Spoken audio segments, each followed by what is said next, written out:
আজকে যদি গোরস্থান কেড়ে নেয়, কালকে আপনার আমার বাপ যদি মারা যায়, আপনার আমার মা যদি মারা যায়, আপনাকে মাটি দিতে দেবে না। আপনাকে অফিসে, বিডিও অফিসে যে কাগজ করে আইন পাস করে নিয়ে এসে আপনাকে মাটি দিতে হবে, নচেত আপনি মাটি দিতে পারবেন না।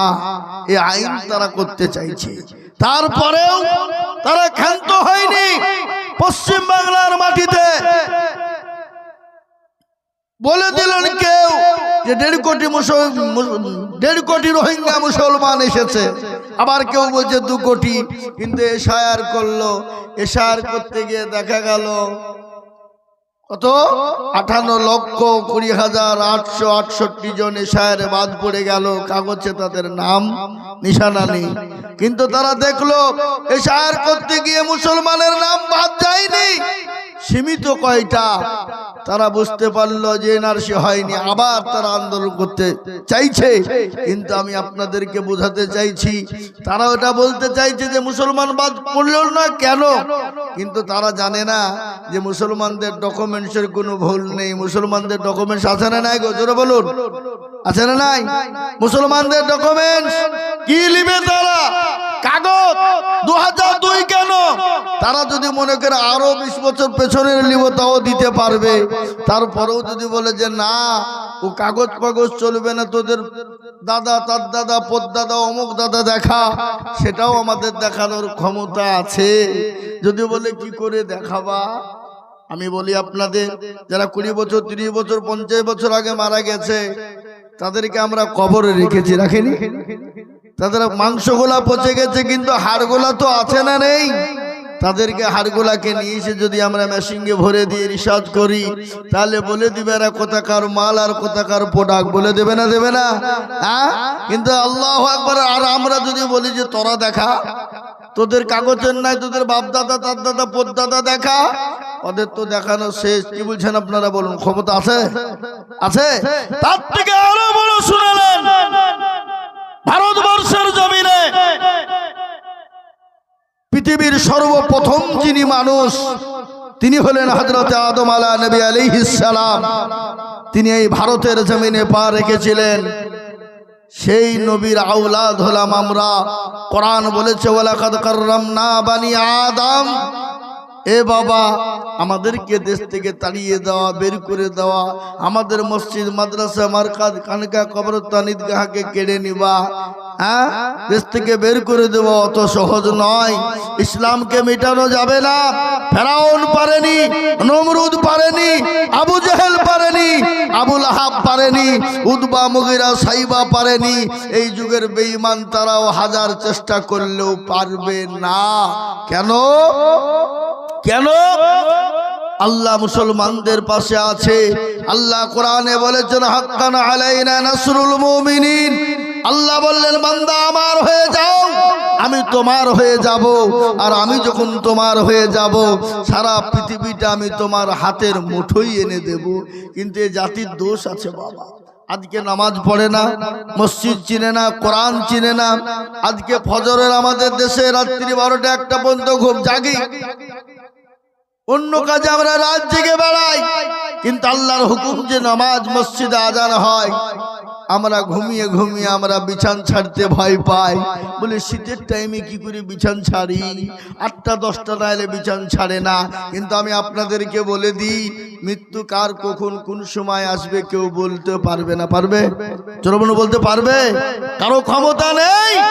আপনি বাড়িতে গিয়ে শুয়ে গেলেন, চোখটা যদি খুলে যায় ইহকাল, আর চোখটা যদি বন্ধ হয়ে যায় তো পরকাল। আযান হয় মসজিদ, আসসালাতু খায়রুম মিনান নাওম। এর মানে কি? এর মানে দাঁড়ায়, তোগো শোনো, তোমাদের কাছে ঘুমের থেকে নামাজ হলো উত্তম। কিন্তু আমরা মুসলমানরা বলি যে না, আমাদের নামাজের থেকে ঘুমটাই উত্তম।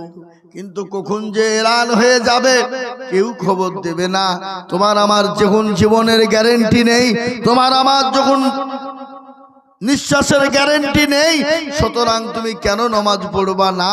কেন আল্লাহকে চিনবা না? কেন মসজিদমুখী হবে না?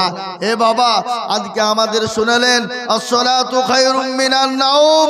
ফজরের আজান যখন হয়ে যায়, তখন পশু পাখি বলে আমি আর ঘুমাবো না, পুকুরের মাছ বলে আমি আর ঘুমাবো না, গরু ছাগল ভাড়া মুরগি উর্দুম্বা বলছে ঘুমাবো না, আর সৃষ্টির সেরা জীব মানুষ বলছে বেলা 12টা না এলে বিছান ছাড়বো না। এরকম আমাদের ভিতরে আছে না নাই? জোরে বলুন। এ বাবা, কবি কি বলেছে? কেমন করে ঘুমাও তুমি, কেমন করে ঘুমাও তুমি, ফজর করে কাজা, এমন তো হতে পারে জোহরে জানাজা, এমন তো হতে পারে জোহরে জানাজা। কেমন করে ঘুমাও তুমি, কেমন করে ঘুমাও তুমি, ফজর করে কাজা, এমন তো হতে পারে জোহরে জানাজা মানুষ, এমন তো হতে পারে জোহরে জানাজা। মুসলিম হইলা জন্ম নিলে মুসলমানের ঘরে, কাফের মুমিন পারতক হয় সালাতের পরে মানুষ, কাফের মুমিন পারতক হয় নামাজের হালতে। বলে নামাজ কবু করিও না কাজা, এমন তো হতে পারে জোহরে জানাজা মানুষ, এমন তো হতে পারে জোহরে জানাজা। এ মুসলমান দরদি, জীবনের কোনো মূল্য নাই, জীবনের কোনো দাম নাই, কখন যে কখন চলে যাব মনের কোনো ঠিকানা নাই। তাই আমি আপনাদেরকে বলবো বন্ধু, কত মানুষ চলে গেল, কত বাপ চলে গেল, দাদা দাদি নানা নানি চলে গেল, মা বাপ চলে গেল, আমরাও কখন চলে যাব জীবনের কোনো গ্যারান্টি নেই। আল্লাহ কোরআনে পাকে বললেন কুল্লু নাফসিন যায়িকাতুল মাউত, ও বান্দা তোমার মৃত্যু তো অনিবার্য, তুমি মরবা। কিন্তু এক জায়গায় আল্লাহ বললেন তুমি মরবা, অন্য জায়গায় আল্লাহ বললেন খবরদার মরো না। আল্লাহ কোরআনে পাকের মধ্যে বললেন ইয়া আইয়ুহাল্লাযীনা আমানুত্তাকুল্লাহ হাক্কা তুকাতি ওয়া লা তামুতুন্না ইল্লা ওয়া আনতুম মুসলিমুন। আল্লাহ বলে বান্দা মরো না, যতক্ষণ পর্যন্ত তুমি মুমিন না হবে, মুত্তাকির না হবে, ততক্ষণ পর্যন্ত তুমি মরো না।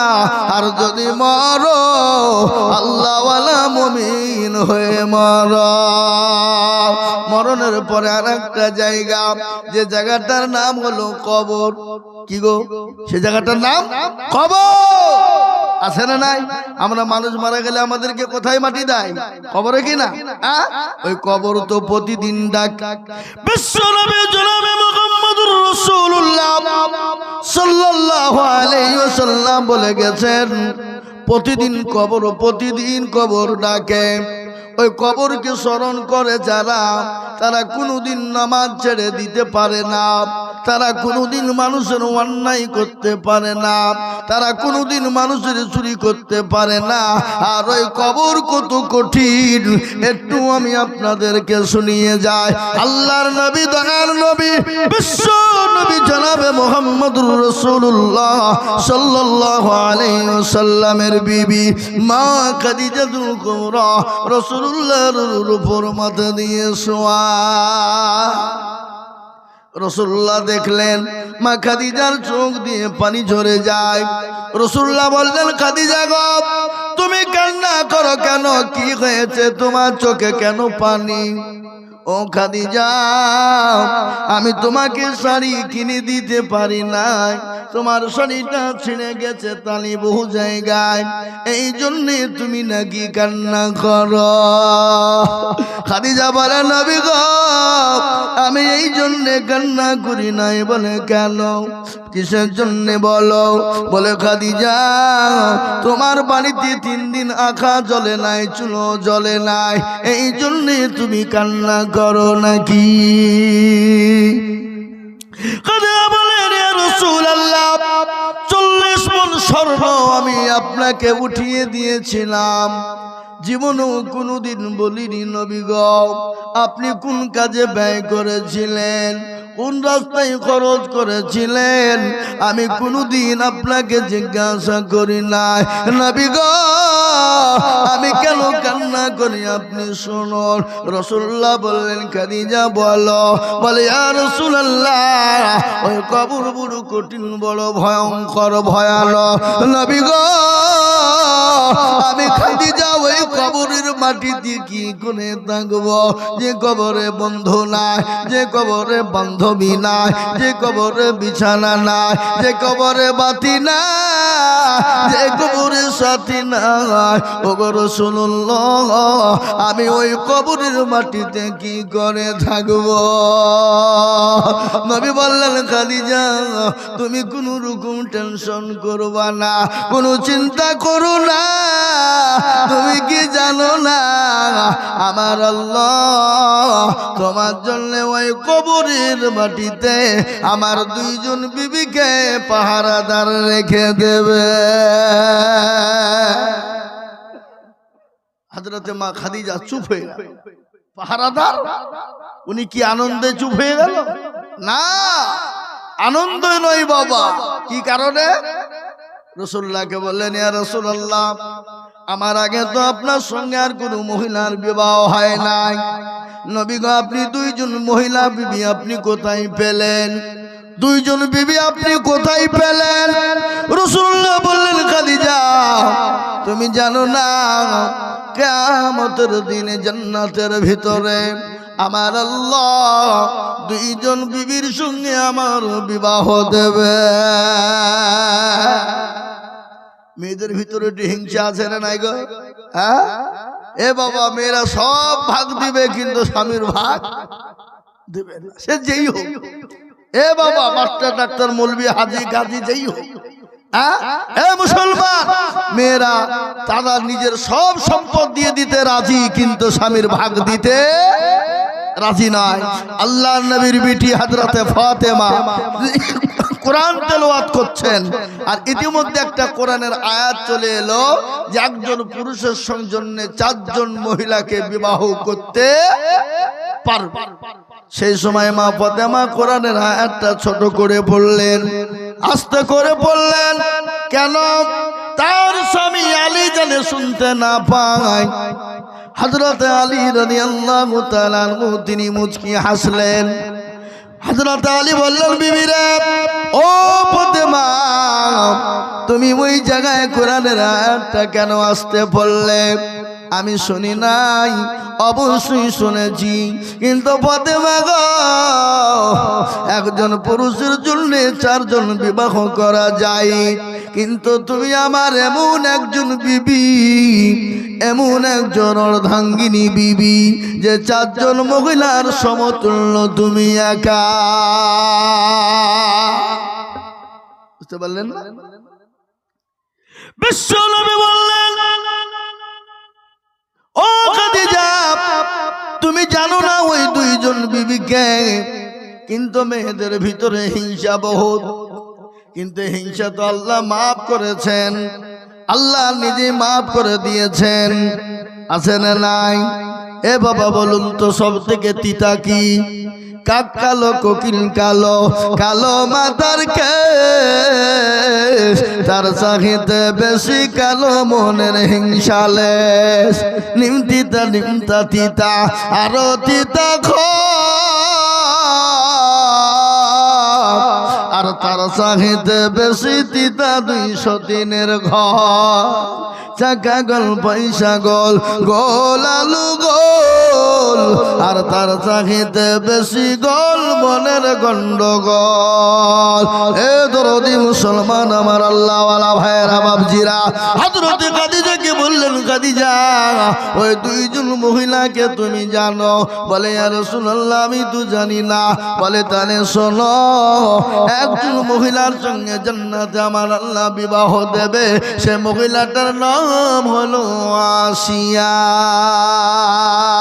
ওই ফেরাউনের বিবি মিশরের মাটিতে সবাই তাকে আল্লাহ বলে খোদা বলে মেনেছিল। আর ফেরাউন বলেছিল আনা রাব্বুকুমুল আলা, আমি কি তোমাদের প্রভু নই? আমি কি তোমাদের খোদা নই? মিশরের মাটিতে সবাই ভয়ে ভয়ে তাকে মেনেছিল। কিন্তু ওই ফেরাউনের বিবি আসিয়া বলেছিল, স্বামী গো, আমি আপনাকে স্বামী রূপে চিনি, কিন্তু আমি আপনাকে খোদা বলে মানতে পারবো না। হযরত আসিয়া যখন এই কথা বলে দিলেন, ফেরাউন অর্ডার দিয়ে বললেন, ও জল্লাদ, আসিয়াকে নিয়ে যা মরুভূমির প্রান্ত, গরম পানিতে শুইয়ে দেওয়া হোক, কাঠের ওপর প্যারাক মারা হোক, কাঠের ওপর শুইয়ে দিয়ে বুকের উপর পাথর দিয়ে বেদম পিটনি শুরু করো, যতক্ষণ পর্যন্ত আমাকে আল্লাহ বলে খোদা বলে স্বীকার না করবে, ততক্ষণ পর্যন্ত তাকে বেদম পিটাতে শুরু করো। হযরত আসিয়াকে যখন বেদম পিটাতে শুরু হয়ে গেল, নারী দেহ নরম দেহ ওই প্যারাঙ্গুলা একটা একটা করে শরীরে ঢুকে যায়। হযরত আসিয়ার শরীর দিয়ে রক্তের ভুঙ্কানি বেরিয়ে যায়। আল্লাহ বলেন, ও ফেরেশতা মণ্ডলী শোনো, আমি আর সহ্য করতে পারলাম না, আমার আসিয়ার জন্য 8টা জান্নাতের দরজা কানা খুলে দাও। সে জানে মৃত্যুর আগে, সে জানে আমার 8টা জান্নাতের দরজা দিকে জানে মৃত্যুবরণ করে। হযরত খাদিজাকে বললেন, খাদিজা রে, আল্লাহ না বলার কারণে ফেরাউন তার বিবি আসিয়ার উপর এত অত্যাচার করেছিল, এত জুলুম করেছিল, মারতে মারতে মারতে তাকে কত বিকৃত করে তাকে শেষ করেছিল। ওই বিবির সঙ্গে কাল কিয়ামতের দিন আমার আল্লাহ জান্নাতের ভিতরে বিবাহ দেবে। এক নম্বর হয়ে গেল। 2 নম্বর হলো খাদিজা, ওই মহিলা যে মহিলা হলো পৌত পবিত্র, ওই মহিলা ঈসা নবী আলাইহিস সালামের আম্মা জান, যার নাম হলো মারিয়াম আলাইহিস সালাম। ও খাদিজা, তুমি কোন রকম টেনশন করো না, আমার আল্লাহ তোমার জন্য ওই কবরে ওই 2 জন মহিলার সঙ্গে তোমার পাহারাদার হয়ে যাবে। কিন্তু খাদিজা তিনি চিৎকার করে কাঁদতে লাগলেন, ইয়া রাসূলুল্লাহ, নবী গো, আমি পাহারাদারের জন্য বলি না, ওগো নবী, ওই কবরে আমি খাদিজা কি করে থাকবো? কবর বড় কঠিন। ও যুবক তরুণের দলেরা, বন্ধুরা, কান করে শুনে নাও, মরা তো হবেই, মরা তো লাগবে। কত যুবক আমাদের সামনে চলে গেল, কত তরুণ আমাদের সামনে চলে গেল, কত বন্ধু লরির চাকায় চলে গেল। আমি গতকালকে জালসা করে আসছিলাম হিলি বর্ডার, বা আপনার ওই কোথায় বালুরঘাট হিলি বর্ডার দিনাজপুর, রাস্তা দিয়ে আসতে গিয়ে দেখলাম রে বাবা, ও আল্লাহর গোলাম, আমার সঙ্গে ডাম্পারের সঙ্গে লরিতে লেগে গেল, সঙ্গে সঙ্গে মারা গেল। কেউ বলছে পানি দাও, কেউ বলছে বাঁচাও, কিন্তু একজন মানুষও বাঁচানোর কেউ পাশে দাঁড়াইল না। আজ আমি বলবো বাপ, আজ আমি আছি, আপনি আছি, কালকে কেউ থাকবো না, কখন কোন সময় চলে যাব। আর আমাদেরকে ছেড়ে যারা চলে গেছে তাদের সঙ্গে কেমন পর্যন্ত দেখা হবে না। ওই কবর বড় কঠিন, ওই কবর থেকে বাঁচতে হলে আল্লাহর দিনকে আঁকড়ে ধরতে হবে, আল্লাহর দিনকে বাঁচিয়ে রাখতে হবে, আল্লাহর দিনের উপর চলতে হবে। আমার আল্লাহ ওই কবরের মাটিতে জায়গা করে দিবে। বিশ্ব নবী বললেন, খাদিজা বলো তুমি কি জিনিস চাও তুমি বলো। বলে নবী গো আমি আপনার কাছে কোনো জিনিস চাই না। ওগো নবী আপনি আমাকে তিনটে জিনিস দিবেন। বলে কি তিনটে তুমি চাও। বলে নবী গো আমি যখন মারা যাব আমাকে যখন দাফন কিনে এনে দাফন করবেন কাফন পরিয়ে দেবেন। নবী গো আপনি কাফন কিনে না এনে আপনি নিজের জুব্বা মুবারক খানা দিয়ে আমি খাদিজার কাফনটা পরিয়ে দেবেন। নবী বলেন খাদিজা ও খাদিজা মানুষ তো উল্টা পাল্টা ভাববে। বলে নবী যেই যাই ভাবো। বলে খাদিজা রে মক্কার ভিতরে তুমি সব থেকে বড় ধনট্ট নারী, মক্কার ভিতরে সব থেকে পয়সাওয়ালা নারী তুমি। আমি নবীর জন্যে আমি রাসূলুল্লাহর জন্যে আমি জন্য ইসলামের জন্য জীবনের সমস্ত মাল উদাহরণ করে দিয়েছো। ও খাদিজা আমি তোমার জন্য নিজের পুরনো জুব্বা কেন ব্যবহার করব। বলে নবী গো যেই যাই বলো আমি বললাম আপনার নিজের জুব্বা দিয়ে আপনি আমাকে দাফন কাফন করবেন গো রাসূল। এক নম্বর হয়ে গেল। দ্বিতীয় নম্বর হলো খাদিজা বলো কি চাও। বলে ইয়া রাসূলুল্লাহ আমি জানি আপনি বলেছেন কবর বড় কঠিন, ডানের মাটি পায়ে যায় বামের মাটি ডানে যায় আর ওই কবরের ভিতরে 99টা সাপ থাকবে। নবী গো আপনি দয়া করে ওই কবরের মাটিতে নামবেন, চতুর্দিকে ঘিরে দিবেন। বলে কি ব্যাপার কি সব। বলে ইয়া রাসূলুল্লাহ আপনি যখন ওই কবরের ভিতরে নামবেন কবরের মাটির ক্ষমতা নেই, সাপের ক্ষমতা নেই, আমি খাদিজাকে সবল দেয় আর চাপ দেয়। রাসূলুল্লাহ বললেন ঠিক আছে। বলে 3 নম্বর বলে খাদিজা বলো কি চাও। বলে ইয়া রাসূলুল্লাহ কবরের মাটিতে যখন প্রশ্ন করা হবে 3টে প্রশ্নের উত্তর আমি দিতে পারবো না। নবী আপনি দয়া করে মেহেরবানি করে দিয়ে দেবেন। রাসূলুল্লাহ বললেন খাদিজা তুমি শোনো ওই প্রশ্নের উত্তর আমি নবী দিতে পারবো না, নিজেকে নিজেই প্রশ্নের উত্তর দিতে হবে, সুতরাং আমি তোমার প্রশ্নের উত্তর দিতে পারবো না। হে মুসলমান আমাদেরকে ওই কবরে প্রশ্নের উত্তর দিতে হবে। প্রশ্নের উত্তর যদি ভালো হয় কবরটা ভালো হবে, পরকালটা ভালো হবে। আর প্রশ্নের উত্তর যদি না হয় কবর বড় কঠিন এবং পরকালটাও বড় কঠিন হয়ে যাবে। ওই কবরে অনেকের জনম দুঃখের দরদিনী মা, অনেকের বাপ, অনেকের দাদা দাদি ভাই বোন চলে গেছে। আজকে আমি তাদেরকে বলবো ও মুসলমান আমরাও একদিন চলে যাব। তাই গুরুদানের উন্নতি কল্পে জালসা বাবা লম্বা চওড়া বায়ান না ওই কবরস্থানকে তৈরি করার জন্য, ওই কবরস্থানকে বানানোর জন্য, নিজের ঘরকে তৈরি করার জন্য, নিজের ঘরকে বানানোর জন্য আমি আপনাদের কাছে একটু হাত পেতে দিব। আপনারা আমার ব্যাপারে সবাই জানেন আমি দেশের ছেলে, সীতানগরের ছেলে, কিন্তু আল্লাহর রহমত করুন আপনাদের দোয়াতে, মা বাপের দোয়াতে সারা পশ্চিম বাংলা নয় আসাম, ত্রিপুরা, মেঘালয়, মণিপুর, উড়িষ্যা, বিহার, ঝাড়খণ্ড, পশ্চিম বাংলা, বাংলাদেশের মাটি পর্যন্ত কত মানুষের কাছে যায়, জন্য মানুষের কাছে লক্ষ লক্ষ টাকা চায়।